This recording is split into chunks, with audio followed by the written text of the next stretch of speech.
இவ்வளவு பெரிய மக்கள் எல்லாம் பார்த்துமே இந்த அப்பட்டமான செயலுக்கு வந்து ஏர்போர்ட் மூர்த்தியை கைது பண்றாங்க அப்படின்னா தமிழ்நாடு காவல்துறையோட எண்ணம் என்ன? திருமாவளவன் கட்சிக்காரங்க சொல்றாங்க இல்ல ஏர்போர்ட் மூர்த்தி தான் எங்களை தாக்குனாங்க அப்படின்னு சொல்லிட்டு இது எந்த வகையில் ஏத்துக்கிற முடியுங்கிறது எங்களுக்கு புரியல. ஒட்டுமொத்த மக்கள் தமிழ்நாடு மக்களும் ஏர்போர்ட் மூர்த்தி பின்னாடி தான் நிற்பாங்க. ஏன்னா வந்து அவர் மேல நியாயம் இருக்கு. தமிழ்நாடு சட்டம் ஒழுங்குல நீதிபதிகள் காவல்துறை அதிகாரிகளை உயர் அதிகாரிகளை கைது பண்ண சொல்வது வரலாறுலேயே இந்த அளவுக்கு அதிகமா இல்ல சார். அதாவது தமிழ்நாட்டில் மிகப்பெரிய பொய் என்ன தெரியுமா? காவல்துறை ஏழை மக்களுக்கு வந்து நண்பர்.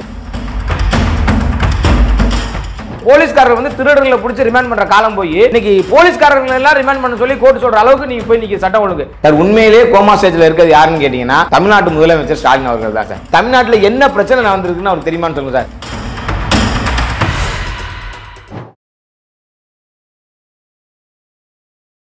இளையபாரத நேயர்களுக்கு வணக்கம். இன்னைக்கு நம்ம நேர்களில் நம்ம சிறப்பு விருந்தினர் பாஜகவின் இளைஞரணி மாநில செயலாளர் வடிவேல் சார் அவர்கள் தான். சார் வணக்கம். வணக்கம் சார். சார், இந்த ஏர்போர்ட் மூர்த்தி அவர்கள் வந்து இப்போ 15 நாள் நீதிமன்ற காவலில் வச்சுருக்காங்க. அதாவது எதிர்த்தாக்குதல் பண்ணால் கூட வந்து இந்த காலத்தில் ஜெயிலா அப்படின்ற மாதிரி ஒரு கேள்வி எழுப்பப்படுது. சட்டம் என்ன சொல்லுது? அவரே தெளிவாக சொல்றாரு, அந்த பேட்டியில் என்ன சொல்றாரு? சட்டம் வந்து என்ன சொல்லுது? தன்னை தாக்க வர்றாங்க அப்படின்னா எதிர்த்தாக்குதல் பண்ணுறதுக்கு சட்டமே அனுமதிக்குது. அவர் வந்து இத்தனைக்கும் எந்த ஆயுதத்தை வச்சுலாம் எதுவும் தாக்கலை. ஒரு 5-6 பேர் அவரை சுத்து போட்டு அவர் தாக்குறாங்க. எல்லா மீடியாவும் வந்து எல்லா மீடியாவிலையும் நம்ம பார்க்குறோம். தமிழ்நாட்டில் இருக்க எல்லா மக்களுமே இதை பார்க்குறாங்க. இப்படி இவ்வளோ பெரிய மக்கள் எல்லாம் பார்த்துமே இந்த அப்பட்டமான செயலுக்கு வந்து இவரை அரெஸ்ட் பண்ணுறாங்க, ஏர்போர்ட் மூர்த்தியை கைது பண்ணுறாங்க அப்படின்னா அப்போ தமிழ்நாடு காவல்துறையோட எண்ணம் என்ன? அது வந்து காவல்துறையாக செயல்படலை, ஏவல் துறையாக செயல்படுது. மேலே என்ன சொல்கிறாங்கன்னா திருமாவளவன் வந்து என்ன சொல்கிறாரு, மேலே வந்து ஸ்டாலின்கிட்ட பேசி இல்லை அவரை தான் கைது பண்ணணும் அப்படின்னு சொல்லி அந்த அழுத்தம் கொடுக்குறதுனால. ஏன்னா இவர் தொடர்ச்சியாக யாரை எதிர்த்து பேசுகிறாருன்னா திருமாவளவன் எதிர்த்து பேசுகிறார். நீங்கள் ஜனநாயக நாட்டில் கருத்துரிமை இருக்கு. ஏன் மோடி எதிர்த்து பாரத பிரதமர் எதிர்த்து எவ்வளோ கட்சிகள் எதிர்கருத்து கொடுத்து தான் செஞ்சுட்டு இருக்காங்க. அதுக்காண்டி இங்கே தமிழ்நாட்டில் திருமாவளவன் கூட தான் எதிர்கருத்து சொல்கிறாரு. அதுக்காண்டி திருமாவளவனை கைது பண்ணிட முடியுமா? ஒருத்தங்க வந்து அவங்க கட்சியோட சேர்ந்த அந்த சிறுத்தைகள் வந்து 4-5 பேர் தாக்குதல் நடத்துகிறாங்க அப்படின்னா அதுக்கு எதிர்த்தாக்குதல் நம்ம நடத்த தானே வேணும். அவர் நடத்தி தானே ஆகணும். இது யாராக இருந்தாலும் சக மனிதன் யாராக இருந்தாலும் இதை பண்ணியிருக்க தான் வேணும். அதை அவர் வந்து இத்தனைக்கும் பெரிய ஆயுதம்லாம் எனக்கு தெரிஞ்சு கத்திலாம் வச்சு தாக்கின மாதிரி கூட எனக்கு தெரியல. அது வந்து நீங்கள் வச்சிருக்கிறது எதுவும் ஆபத்தான விஷயம் கூட கிடையாது. இவங்க தாக்குதல் நடத்துறது இவங்க தான் சொன்னாங்க. எதுக்கு எடுத்தாலும் வந்து ஒரு போராட்டம்னா கூட வன்முறையை கையில் எடுக்கிறவங்க வந்து விடுதலை சிறுத்தைகள் கட்சிகள்.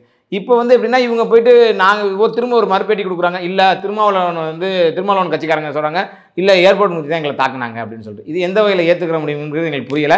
உண்மையிலே இது மிகப்பெரிய கண்டனத்துக்குரியது. எங்கள் கட்சியோட தலைவர் நயனா நாகேந்திரனா இருக்கும் சரி, முன்னாள் தலைவர் அண்ணன் அண்ணாமலையனா இருக்குன்னு சொல்லி எல்லாருமே இது கண்டனம் தெரிவிச்சிருக்காங்க. ஒட்டுமொத்த மக்கள் தமிழ்நாடு மக்களும் ஏர்போர்ட் மூர்த்தி பின்னாடி தான் நிற்பாங்க. ஏன்னா வந்து அவர் மேலே நியாயம் இருக்குது. நியாயத்துக்கு பக்கத்தில் மக்கள் நிற்கணும். ஒருத்தர் வந்து ஒரு அப்பாவியை வந்து நீங்கள் சூழ்ந்துக்கிட்டு எல்லாரும் சேர்ந்து அடிக்க வரீங்க அப்படின்னா, ஒரு கருத்து தெரிவிச்சதுக்காக நீங்கள் அடிக்க வரீங்க அப்படின்னா உங்கள் கட்சி மேலே விமர்சனம் வரத்தான் செய்யும். இதை தாண்டி விமர்சனம் எனக்கு தெரிஞ்சு அண்ணன் ஏர்போர்ட் மூர்த்தி வெளியில் வந்தால் கூட இதுக்கு மேலேயும் ஆக்டிவாக செயல்பட்டு திருமாவளவனை விமர்சனம் செய்யணுங்கிறத நாங்கள் விரும்புகிறோம். ஆனால் இப்போ நீங்கள் சொன்ன மாதிரி அந்த வீடியோக்கள் எல்லாத்துக்குமே தெரியும். இந்த வீடியோ தானே வந்து நீதிமன்றத்திலே சப்மிட் பண்ணியிருப்பாங்க. பட் இருந்தாலுமே அதை பார்த்துட்டு எதுக்காக நீதிமன்ற காவல்னு ஒரு விஷயம். அதாவது எப்படின்னா சார் சில பேர் நிர்பந்தம் சார். இவங்க ஒரு குறிப்பிட்ட கேஸுகளுக்கு குறிப்பிட்ட நீதிபதிகளை தான் சார் அணுகுவாங்க. இந்த மாதிரியான ரிமாண்டை பொறுத்த வரைக்கும் பார்த்தீங்க அப்படின்னா அவங்க ரிமாண்ட் பண்ணணுங்கிற மைண்ட் செட்டுக்கு வந்துட்டாங்க அப்படின்னா அதுக்கு சில பல நீதிபதிகளை தான் அணுகுவாங்க. அந்த மாதிரி அணுகி இது பண்ணுறது தான். பட் ஆனால் இது வந்து மேலே வந்து டிஸ்ட்ரிக்ட் கோர்ட் போகிற கோயிலோ ஹைகோர்ட் போயிலோ கண்டிப்பாக நிற்காது. ஏன்னா நீதிபதிகளை பொறுத்த வரைக்கும் நமக்கு ஓரளவு நம்பிக்கை இருக்குது. இதெல்லாம் பார்க்கையில் வந்து கண்டிப்பாக அதுக்கு வந்து மாற்று வந்து இது வந்து தவறு, இது கண்டனம் தெரிவிப்பாங்க. ஏன்னா டிஜிபியோட அங்கீகாரத்துக்கே வந்து நீதிமன்றங்கள் வந்து உச்சநீதிமன்றமாக இருக்கட்டும் சரி, உயர்நீதிமன்றமாக இருக்கும் சரி கண்டனம் தெரிவிச்சிருக்காங்க. பொறுப்பு டிஜிபிலாம் நியமிக்கக்கூடாது அப்படின்னு சொல்லிட்டு. அதனால் கண்டிப்பாக எனக்கு தெரிஞ்சுட்டு இன்னும் ஒரு வாரத்தில் வந்து அண்ணனுக்கு ஜாமீன் ஏற்படும், ஜாமீன் கிடச்சிடும் நான் நம்புகிறோம். கண்டிப்பாக நீங்கள் டிஜிபின்னு சொன்ன உடனே ஒரு நியூஸ் நேரத்துக்கு ரொம்ப பிரபலமான நியூஸ் சார். அதாவது சங்கர் கணேஷ் அவர்கள் திடீர்னு வந்து நீதிமன்றத்துக்கு வரான்றாங்க, திடீர்னு தப்பி ஓடிட்டுன்றாங்க, திடீர்னு திரும்ப அவரே வந்து ஜெயிலுக்கு வந்துட்டான்றாங்க. என்ன விஷயம் நடந்தது சார்? ஆக்சுவலாக எதுக்காக அவர் அரெஸ்ட் பண்ணுறாங்க? அதாவது தமிழ்நாடோட சட்ட ஒழுங்கை நீங்கள் பார்த்துக்கிட்டீங்க அப்படின்னு வச்சுங்களேன். தமிழ்நாடோட சட்ட ஒழுங்குல நீதிபதிகள் காவல்துறை அதிகாரிகளை உயர் அதிகாரிகளை கைது பண்ண சொல்வது வரலாறுலேயே இந்த அளவுக்கு அதிகமாக இல்லை சார். ஒரு மாதத்துக்கு முன்னாடி பார்த்தீங்கன்னா ஏடிஜிபிங்கிறது தமிழ்நாட்டோட மிக உயரிய பதவியில் ஒன்று. அந்த உயர் பதவியில் இருக்க ஏடிஜிபி அரசு பண்ண சொன்னாங்க. என்ன குழந்தை கடத்தல் வழக்கில் ஏடிஜிபியோட காரை வந்து குற்றவாளி பயன்படுத்தியிருக்காருன்னு சொல்லிட்டு. ஏடிஜிபி காரை எப்படி குற்றவாளி பயன்படுத்தியிருப்பா? அப்போ குற்றவாளியோட போலீஸுக்கு என்ன துணை?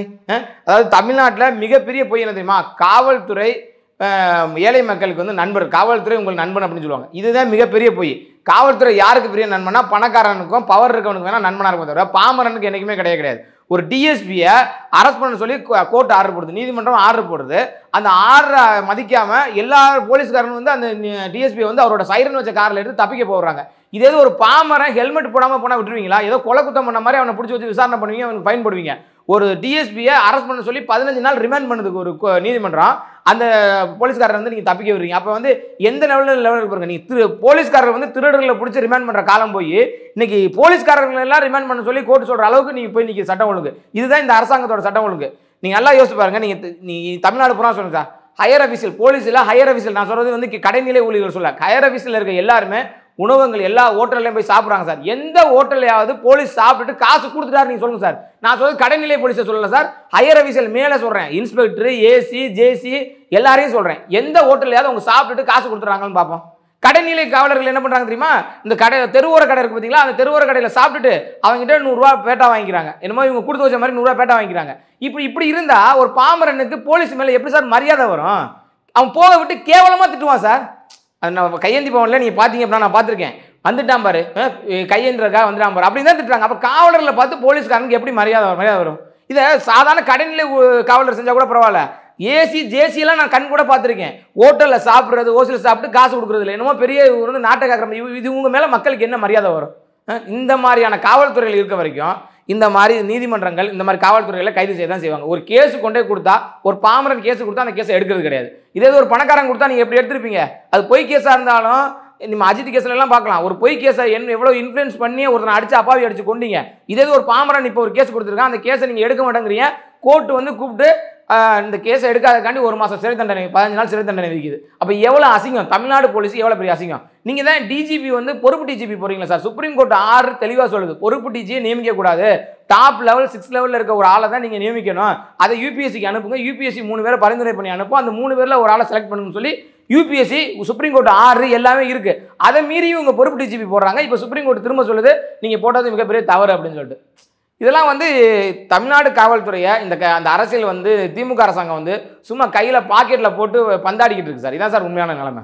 ஓகே சார், நீங்கள் சொன்ன மாதிரி இந்த மாதிரி போலீஸுகளுக்கும் ரவுடிகளுக்கும் இப்படி இந்த மாதிரி எனக்கு இருந்ததுன்னா பொதுமக்களுக்கு வர்றது. ஆனால் இருந்தாலுமே திமுக பண்ணக்கூடிய விஷயங்கள் மாதிரி அவங்களுமே நடவடிக்கை எடுக்கத்தானே செய்கிறாங்க சார். நீங்கள் எங்கே சார் நீங்கள் நம்ம நிறைய கேஸில் நம்ம எடுத்துக்கோம் சார். எந்த கேஸில் சார் இந்த அளவுக்கு இது காட்டுறாங்கன்னு பாருங்க, மும்முரம் காட்டுறாங்கன்னு பாருங்க. இப்போ இவர் ஏர்போர்ட் மோதி கேஸ்லேயே பார்த்துங்க, இது ஒன்றும் இல்லாத பிரச்சனை சார். அவங்க வந்து அடிக்க வர்றாங்க, இவர் திரும்ப அடிக்க வர்றாரு, அவங்க ஓடி போயிடுறாங்க. இது உண்மையை கேட்டால் நீ அவன் மேலேயும் கேஸ் போட வேணாம், இவர் மேலேயும் கேஸ் போடலன்னா கூட பரவாயில்ல. ஒரு தலைப்பட்சமாக நீங்கள் கேஸ் போடுறீங்க, ஒரு தலைப்பட்சமாக கேஸ் போட்டு நீங்கள் நடவடிக்கை எடுக்கிறீங்க. மீடியாவில் பெரிய லெவலில் ப்ரொஜெக்ட் ஆனால் மட்டும் சார் இவங்க அரெஸ்ட் பண்ணுறாங்க. இப்போ பார்த்தீங்க அப்படின்னா ஒரு ஊராட்சி மன்ற தலைவி, பெண் ஊராட்சி மன்ற தலைவி பஸ்ஸில் திருடிட்டு இருந்திருக்காங்க, பஸ்ஸில் நகையை திருடிருக்காங்க. அவங்க 15 வருஷமாக திருடிட்டு இருக்காங்களாம். அவங்களே வாக்குமூலம் கொடுக்குறாங்க. 15 வருஷமாக திருடுறாங்க. அவங்களுக்கு திருடுறது தான் வந்து அவங்களோட விருப்பம், ஆசை, தொழிலே அதானா.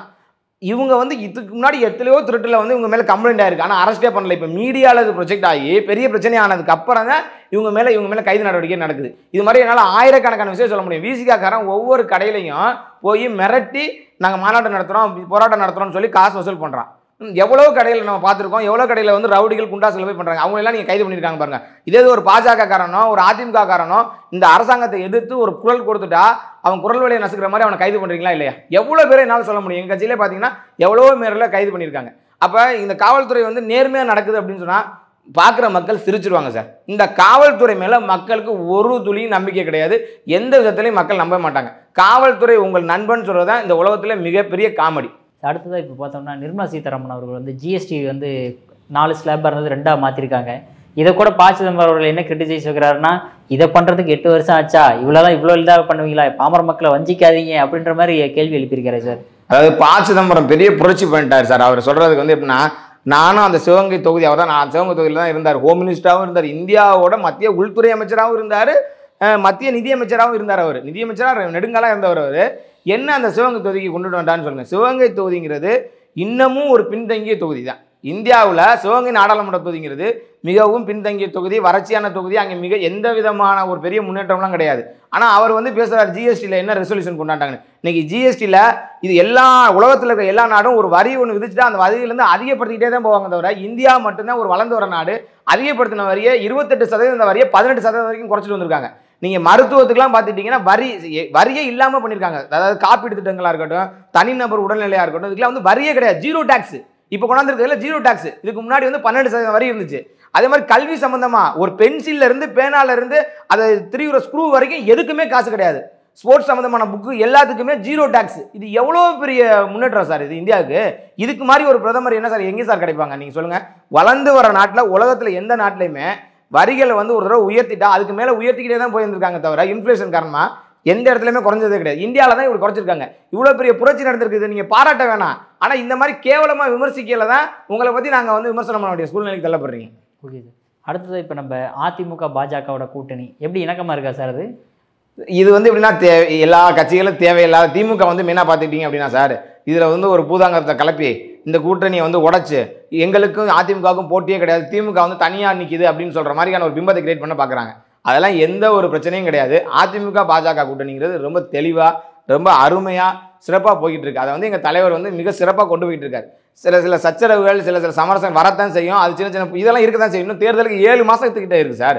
அதுக்கிடையில் நீங்கள் கிட்ட போகல 1.5 மாதத்துல தான் எப்போதுமே ஒரு அரசியல் கூட்டணிங்கிறது தமிழ்நாட்டை பொறுத்த வரைக்கும் கடைசி 1.5 மாதத்துல தான் ஃபைனலைஸே ஆயிருக்கு. முடிவாகிறதே 1.5 மாதத்தில் முடிவாயிருக்கு. இன்னும் இது டூ லாங், இன்னும் ரொம்ப நாள் இருக்குது. அதனால நம்ம வந்து சின்ன சின்ன சச்சரவுகள் இருக்க தான் செய்யுது. அதெல்லாம் நிறைவேற்றி அதை எங்கள் மாநில தலைவராக இருக்கட்டும், தேசிய தலைவர்களாக இருக்கட்டும், எல்லாருமே பேசி கண்டிப்பாக ஒரு நல்ல கூட்டணி, ரொம்ப ஸ்ட்ராங்கான கூட்டணியை உருவாக்கி கண்டிப்பாக திமுக மேலே இருக்க இந்த எதிர்ப்பு வாக்கில் இந்த தேசிய ஜனநாயக கூட்டணி பெற்று வெற்றி பெறும். அதில் எந்த டவுட்டும் கிடையாது. அது ஓகே சார். பட் அமித்ஷா அவர்கள் வந்து லாஸ்ட் டைம் வந்திருக்கும் போதே சொன்னார் எடப்பாடி பழனிசாமி அவர்கள் தான் சிஎம் கேண்டிடேட் அப்படின்ட்டு. ஆனால் இப்போ செங்கோட்டையன் திடீர்னு ஏதோ சின்ன பிரச்சனை பண்ணிட்டு மறுபடியும் அமித்ஷாவை தான் சார் பார்க்க போயிருக்காரு. அப்போ அங்கே என்ன நடக்குது? அதாவது என்ன சார், எதுவுமே இன்னும் நமக்கு உறுதியாக இன்றைக்கி வந்து துணை குடியரசுத் தலைவர் தேர்தலாம் வேறு நடந்துகிட்டு இருக்கு. அதுவே உண்மையாக அதுக்கான ஃபோட்டோஸ்லாம் வந்து நம்ம எதுவும் இன்னும் கன்ஃபர்மேஷன் தெரியல. ஆனால் சொல்லியிருக்காங்க, ஊடகங்கள் சொல்லியிருக்காங்க, செங்கோட்டையன் போய் பார்த்துருக்காங்க அப்படின்னு சொல்லிட்டு. இது என்ன மாதிரி இல்லை 2 பேரையும் சேர்த்து வைக்கிறக்காங்கிறது நமக்கு இன்னும் தெளிவாக தெரில. இனிமேல் வர அடுத்தடுத்த வர செய்திகளில் நமக்கு பார்த்தா தான் தெரியும். ஆனால் நிச்சயமாக என்ன விதமான இதாக இருந்தாலும் பாஜக அதிமுகவோட உட்கட்சி பிரச்சனையில் தலையிடாதுங்கிறத அமித்ஷா தெளிவாக சொல்லியிருக்காங்க. அமித்ஷாஜி தெளிவாக சொல்லியிருக்காங்க. அதனால் அது மாதிரி உட்கட்சி பிரச்சனையில் பெருசாக தலையிட மாட்டாங்க. அவங்களோட நோக்கம் என்னென்னா ஒன்றுபட்டு அதிமுக இருந்து செயல்பட்டால் இன்னும் வெற்றி நமக்கு இன்னும் பிரகாசமாக இருக்குங்கிறது தான் பாஜகவோட எண்ணம். அதனால் ஒன்றுபட்டு அதிமுக வரணும் அப்படிங்கிறது அவங்களோட எண்ணமாக இருக்கும். அதனால் நாங்கள் அவங்கள ஒன்று சேர்க்கணும்னு விரும்புகிறோம். ஆனால் சேகர்பாபு அவர்கள் வந்து ஆல்ரெடி அதிமுக கோமா ஸ்டேஜில் இருக்குது அப்படின்ற மாதிரி ஒரு விமர்சனம். சார் உண்மையிலேயே கோமா ஸ்டேஜில் இருக்கிறது யாருன்னு கேட்டிங்கன்னா தமிழ்நாட்டு முதலமைச்சர் ஸ்டாலின் அவர்கள் தான் சார். எங்கே சார் நீங்கள் சொல்லுங்கள், என்ன தமிழ்நாட்டில் என்ன பிரச்சனை நடந்திருக்குன்னு அவர் தெரியுமான்னு சொல்லுங்கள் சார். இங்கே எவ்வளோ பிரச்சனைகள் நடந்துகிட்டு இருக்கு. அது துப்புரவு தொழிலாளர் பொண்ணு வந்து கரண்ட் அடித்து செத்துருச்சு, அது தெரியுமா அவருக்கு? முதலமைச்சர் தெரியுமா? இல்லை அவங்க போராட்டம் பண்ணாங்க, அதுக்கு போய் ஒரு பார்த்தாரா? எவ்வளோ பேசினார். அவங்க காலில் வந்து பாத பூஜை நடத்துறாரு. நாங்கள் துப்புரவு தொழிலாளர் காலில் விழுந்து நீங்கள் பாத பூஜை பண்ண சொல்லலை, அவங்க சாப்பாட்டுக்கு வழி பண்ணி கொடுக்க சொல்லி தான் அவங்க கேட்டாங்க. அதுக்கு அந்த பிரச்சனைக்கு போய் கேட்டாரா, குரல் கொடுத்தாரா? அப்போ உண்மையிலே சொல்லி பாருங்க, இங்கே நடக்கிற இவ்வளோ பிரச்சனைகளுக்கும் எதுவுமே கண்டுக்காத முதலமைச்சர் அவர் உண்மையிலே கோமா ஸ்டேஜில் இருக்காரா இல்லை எதிர்க்கட்சிகள் கோமா ஸ்டேஜில் இருக்கா? நீங்கள் சொல்லுங்கள், நீங்கள் தான் சொல்லணும் இதுக்கான பதிலை. அப்படி பார்த்தோம் அப்படின்னா இப்போ ஸ்டாலின் அவர்கள்ட்ட வந்து செங்கோட்டையன் சம்பந்தமாக கேள்வி எழுப்பும்போது எவ்வளோ முக்கியமான விஷயம் சொல்லிக்கிட்டு இருக்கீங்க, நீங்கள் செங்கோட்டையன் பற்றி கேள்வி எழுப்புறீங்கன்ற மாதிரி ப்ரெஸ் மீட்டில் சொல்கிறாரு சார். ஆனால் அவர் அந்தளவுக்கு அவர் வந்து ஃபோக்கஸ்டு இன் தமிழ் மக்களில் சார். நான் சொன்னேன் ஃபோக்கஸ்லாம் இல்லை சார். அவர் வந்து எப்படின்னா ரொம்ப ஜீனியஸ்ன்னு காட்டிக்கிறதுக்கு ட்ரை பண்ணுறாரு சார். அதாவது 10 லட்சம் கோடி நாங்கள் வந்து கிட்டத்தட்ட 10 லட்சம் கோடியை வந்து வருவாயை நாங்கள் ஈட்டிட்டு வந்திருக்கோம்.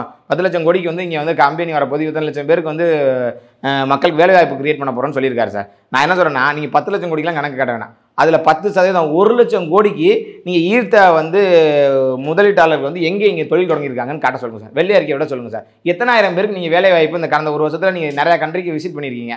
அமெரிக்கா போயிருக்கீங்க, எல்லா கண்ட்ரிக்கும் விசிட் போயிருக்கீங்க, ஜப்பான், ஜெர்மனி, ஃப்ரான்ஸ், எல்லா கண்ட்ரிக்கும் போயிருக்கீங்க. எந்த கண்ட்ரிலேருந்து எந்த கம்பெனி இங்கே வந்திருக்கு, இல்லை எத்தனை ஆயிரம் மக்களுக்கு வந்து இளைஞர்களுக்கு வந்து நீங்கள் வேலைவாய்ப்பு கொடுத்துருக்கீங்கிறத ஒரு வெள்ளை அறிக்கை மட்டும் விட சொல்லுங்கள். டிஆர்பி ராஜா பேசுகிறாருல, திமுக காரனா சாதாரண ஆள் கிடையாது அப்படின்னு சொல்லிட்டு அதை ட்ரெண்ட் பண்ணுறீங்களே.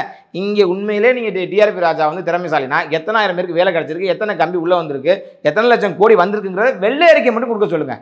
சும்மா பிம்பம் காட்டுறாங்க, சும்மா டிவியில் மீடியாவில் ப்ரொஜெக்ட் பண்ணுறக்கான காட்டுறாங்க தவிர உண்மையிலே இங்கே யாருக்கும் இங்கே வேலை வாய்ப்பு கிரியேட் பண்ணல. தமிழ்நாட்டுக்கு வந்த பெரிய பெரிய கம்பெனிகள் எல்லாம் வெளி மாநிலங்களுக்கு போயிருக்கு. பீகார், குஜராத்னு ஆந்திரா வரைக்கும் வெளி மாநிலங்களுக்கு போயிருக்கே தவிர இங்கே ஒரு பெரிய கம்பெனி யாரும் எதுவும் இங்கே விசிட் பண்ணிலாம் இங்கே வரல. இதுதான் உண்மை.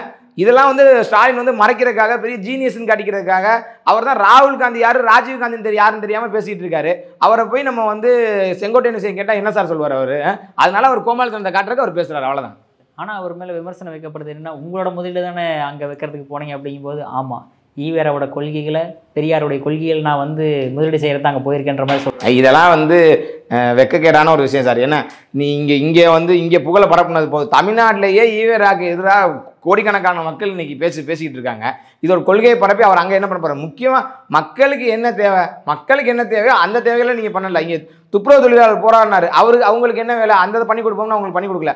ஆசிரியர்கள் லட்சம் ஏன்னா ஆயிரக்கணக்கான நாட்கள் போராடிட்டு இருக்காங்க. உங்கள் ஆட்சிக்கு வந்து கிட்டத்தட்ட 1000 நாட்களை நீங்கள் தாண்டிட்டீங்க சார். ஆட்சிக்கு வந்து அந்த மக்களுக்கு ஆசிரியர்களுக்கு நீங்கள் என்ன பண்ணீங்க? அவங்களுக்கு என்ன நீங்கள் வாதம் கொடுத்தீங்க? கேஸ் விலையை 100 ரூபா குறைச்சிருன்னு சொன்னீங்க. அதுக்கெல்லாம் ஏதாவது பண்ணீங்களா? தமிழ்நாட்டில் சார் இதை விட அவமானம் எதுவுமே கிடையாது. தமிழ்நாட்டில் டாஸ்மாகில் நீங்கள் பகல் நேரத்தில் போய் நீங்கள் ஒரு சரக்கு வாங்கினா கூட இவ்வளோ பீர்லாம் இவ்வளோ கூலிங்காக கிடச்சிடா சார். நீங்கள் பிளாக்கில் போய் பாருங்களேன், 12 மணி 1 மணி 2 மணிக்கு எங்கே போய் பாருங்கள், கூலிங்காக உங்களுக்கு பீர் கிடைக்கும், எல்லா சைடிஸும் கிடைக்கும், எல்லா விதமாக கிடைக்கும். 10 ரூபாய்க்கு எக்ஸ்ட்ரா 10 ரூபா வாங்குறான்ல, இதெல்லாம் வந்து தடுக்க முடியாதுன்னு நீங்கள் நினச்சிட்டு இருக்கீங்களா?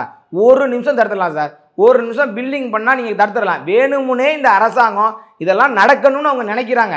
இதெல்லாம் அவங்க தடுக்கட்டும். அதுக்கப்புறம் வந்து நாங்கள் வந்து மக்களுக்கு வந்து இதெல்லாம் பண்ணிவிட்டு நீங்கள் ஈவேரா கொள்கையை போய் பரப்புங்க. நீ மக்களுக்கான அடிப்படை வசதிகள் எதுவுமே பண்ணலை. தெருநாயல் பிரச்சனைக்கு நீங்கள் சென்னை மாநகராட்சி என்ன நடவடிக்கை எடுத்திருக்கு? ஏதோ கணக்கு சொல்கிறாங்க. தெருநாயல் பிரச்சனை இவ்வளோ பீம்பமாக போயிட்டு இருக்கு. என்ன இந்த மாநகராட்சி சென்னை மாநகராட்சி மேயர் பிரியா என்ன நடவடிக்கை எடுத்திருக்காங்க? சேகர் பாபு சென்னையில் தான் இருக்கார். அந்த தெருநாயல் பிரச்சனைக்கு என்ன நடவடிக்கை எடுத்திருக்காங்க? எந்த நாயெல்லாம் நாங்கள் நடவடிக்கை எடுத்திருக்கோம்னு சொல்லி ஒரு ஆதாரப்பூர்வமாக அவங்க சொல்கிறாங்களா? ஏதோ எல்லாமே ஒரு அறிக்கையில் தான் சார் இருக்குங்க. ஸோ உங்கள் அற்புதமான கருத்துக்களை வந்ததற்கு மிக்க நன்றி சார். நன்றி சார்.